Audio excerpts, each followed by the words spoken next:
The following is an Encore presentation of Everything Everywhere Daily. Every military in the world is a hierarchical organization. There are people at the top who make decisions, people down below who follow those orders, and people in between who make it happen. Today, most militaries have an elaborate rank structure with multiple ranks in the chain of command. However, it wasn't always like that. The modern system of ranks evolved over time, and the ranks that exist today have origins that go back centuries. Learn more about military ranks, where they came from, and what they mean on this episode of Everything Everywhere Daily.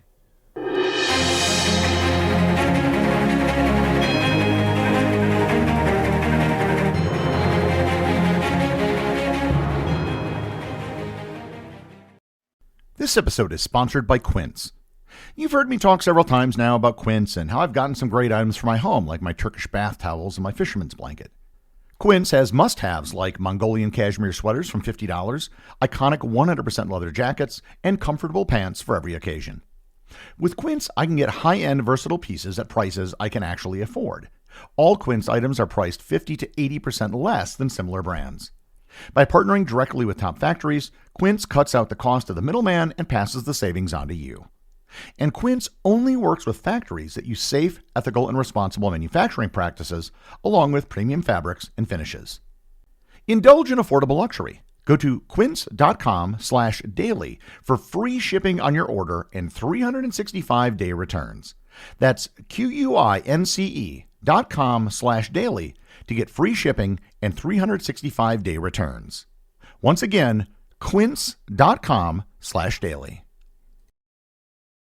This episode is sponsored by Mint Mobile. I don't know about you, but I like to know where my money is going. The problem is that big mobile companies like money too. After years of paying a ton for wireless services, I finally got fed up with crazy high wireless bills, bogus fees, and free perks that actually cost more money in the long run, and just switched to Mint Mobile. Mint Mobile is here to rescue you with premium wireless plans starting at just $15 a month.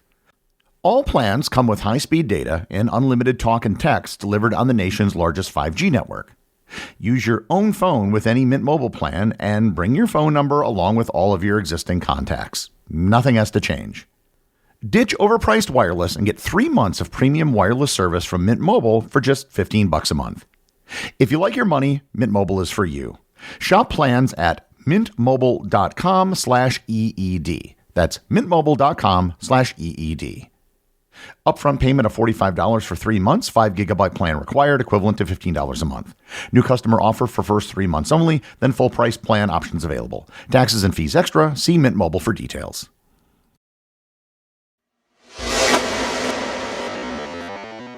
I'm guessing that most of you are at least familiar with the most basic military ranks: general, colonel, sergeant, private, etc. What those ranks represent and what the terms mean were something that evolved over time. But before I get into individual ranks and how they were established, we should go way back to how ranks were created in the first place. When humans began organized warfare, it was small bands of people who probably all knew each other. There was no need for a hierarchy beyond that of someone who was a leader. The name of that person was probably just whatever the word for leader was in whatever language they spoke. However, over time, armed groups grew larger. This corresponded with the rise of civilizations and agriculture. Larger, more organized states were capable of raising larger armies. These armies were a far cry from the band of extended relatives that fought together during the Paleolithic Age. These armies required significant amounts of organization and logistics to move and fight. One of the first civilizations to raise massive armies of this size was ancient Persia.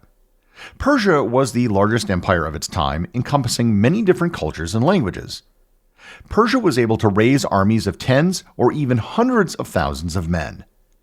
They organized their army in a way that actually made quite a bit of sense, something you would have expected to have been developed in later centuries. They organized their units by factors of 10. The smallest unit consisted of 10 men and was called a dathebam. The leader of a dathebam was called a dathapatis. The next unit was that of 100 men, called a satabam, which was led by a satapatis. A unit of 1,000 men was a hazarabam and was commanded by a hazarapatis. Finally, a unit of 10,000 men was a Bavarabam commanded by a Bavarapatis.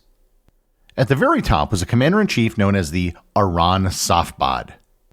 This hierarchy was rather simple by modern standards.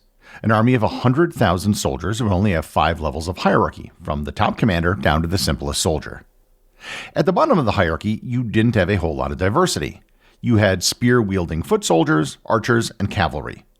Logistical roles would have been filled by camp followers or by the soldiers themselves. The Roman military had a very different system, if you remember my episode on that subject.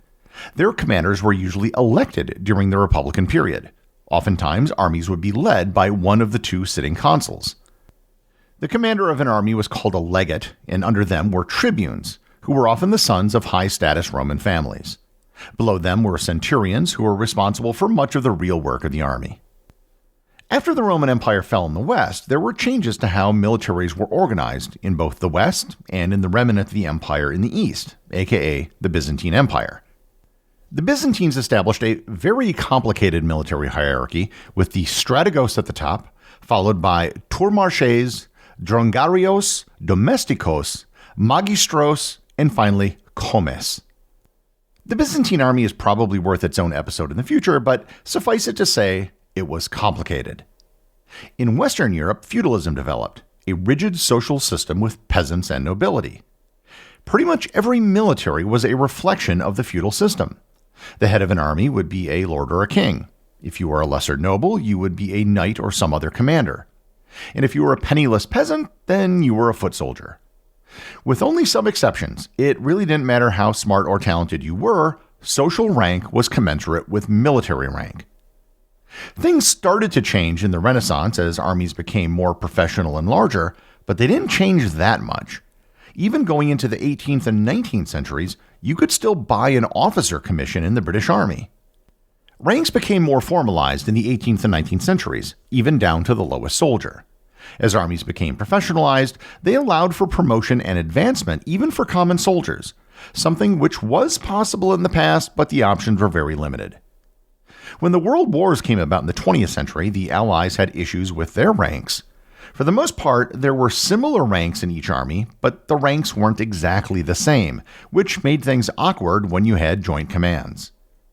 In a previous episode on the subject of 6-star generals, I mentioned that the rank of 5-star general in the American military was created simply because other Allied armies had a rank of field marshal that the Americans didn't have. When NATO was formed after the war, one of the things the Allies did was normalize their ranks across all the member nations. The names for some of the ranks may be different in some countries, but there were now clear equivalents in rank.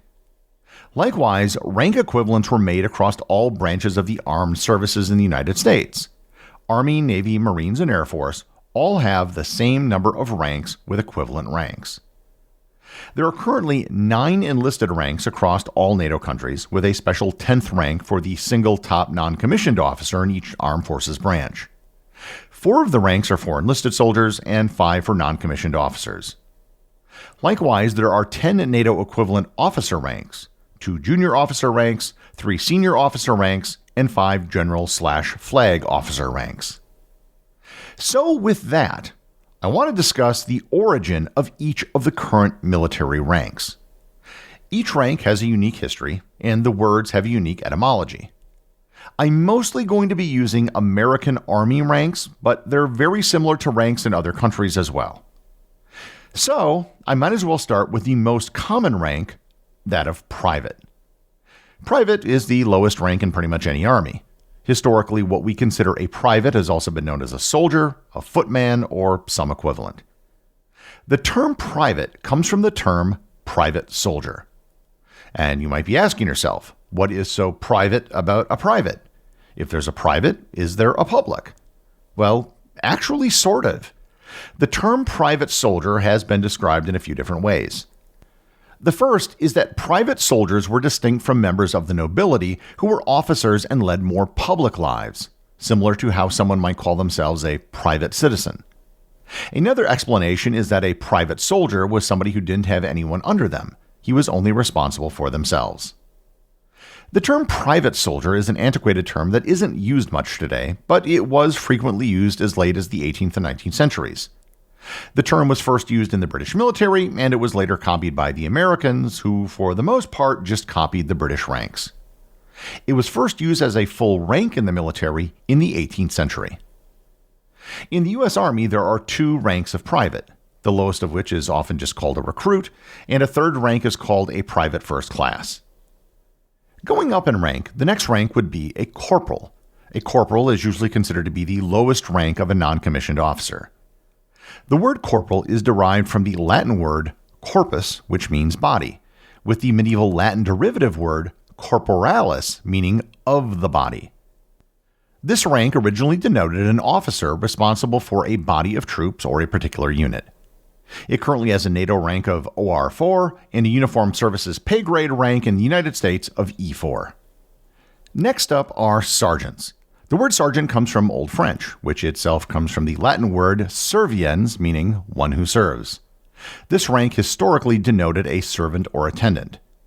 Some organizations, such as the United States House of Representatives, have a sergeant at arms, which is not a military position, but rather reflects the ancient use of the word.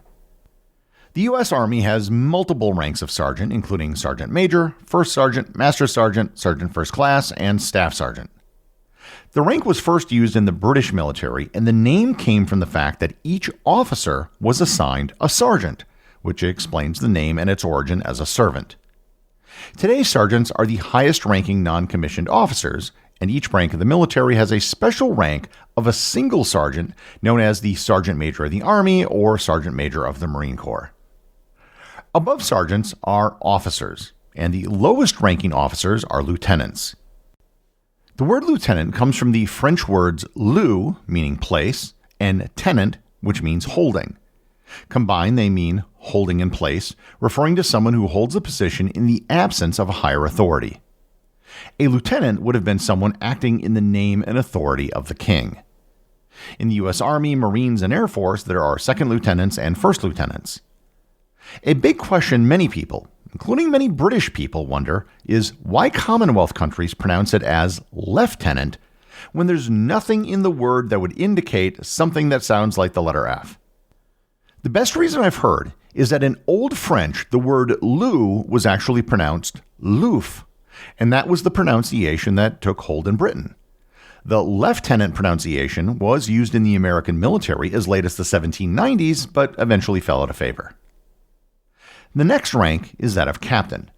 Captain comes from the Latin word caput, meaning head. The term was used to denote the leader of a unit or head of a company of soldiers. While the origin of the word is the same as that of a naval captain, a captain in the Navy and a captain in the Army have totally different equivalent ranks. A naval captain is the equivalent of an Army colonel. An Army captain is normally the head of a company that usually consists of roughly 1 to 200 soldiers. Above a captain is a major. The origin of major is very straightforward. It comes from the Latin term major, meaning greater or senior. It was originally used to denote the senior subordinate of a colonel. A major can lead a company, or they could be an executive officer in a larger unit such as a regiment or even a brigade. Above major is colonel. The U.S. military has lieutenant colonels and just colonels.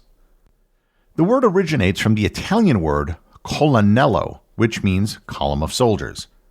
The title refers to the commander of a column or regiment in the 16th and 17th centuries. The word colonel has a very odd pronunciation given how the word is spelled. The reason has to do with the fact that the Italian word came to English via French. The French had originally changed the spelling of the Italian word to coronel, C-O-R-O-N-E-L, and that's also how it's spelled in Spanish. For whatever reason, in English, the original Italian spelling was taken, but the pronunciation was pronounced in the French manner, which had a completely different spelling. And by the way, Colonel Sanders, the founder of Kentucky Fried Chicken, did not hold that rank in the military. Rather, he was a Kentucky colonel, an honorary title bestowed by the state of Kentucky. A colonel will usually be in charge of a regiment. Finally, above colonel is general. The word general is derived from the Latin word generalis, meaning pertaining to all or universal. This term came into use as a rank in the French Army and was adopted by the British Army and subsequently by the American Army to denote the highest level of command. There are currently 5 ranks of generals on the books in the United States. In order of seniority from lowest to highest is a brigadier general, a major general, a lieutenant general, a general, and a general of the army. And if you remember back to my episode, there's also a 6th rank of general known as general of the armies, but it's rarely used. And note that while a major outranks a lieutenant general outranks a major general. And Germany in the 19th century used to have a rank known as a colonel general. In this episode, I focused primarily on army ranks, which are very similar to ranks in other branches of the military, save for the Navy. Naval ranks and traditions are very different, and I'll save those for a future episode. As with many things in our world, military traditions date back centuries, which is why many military ranks with odd spellings or pronunciations still exist today. The executive producer of Everything Everywhere Daily is Charles Daniel. The associate producers are Austin Oakton and Cameron Kiefer. I want to thank everyone who supports the show over on Patreon. Your support helps make this podcast possible. I'd also like to thank all the members of the Everything Everywhere community who are active on the Facebook group and the Discord server. If you'd like to join in the discussion, there are links to both in the show notes. And as always, if you leave a review or send me a boostagram, you too can have it read on the show.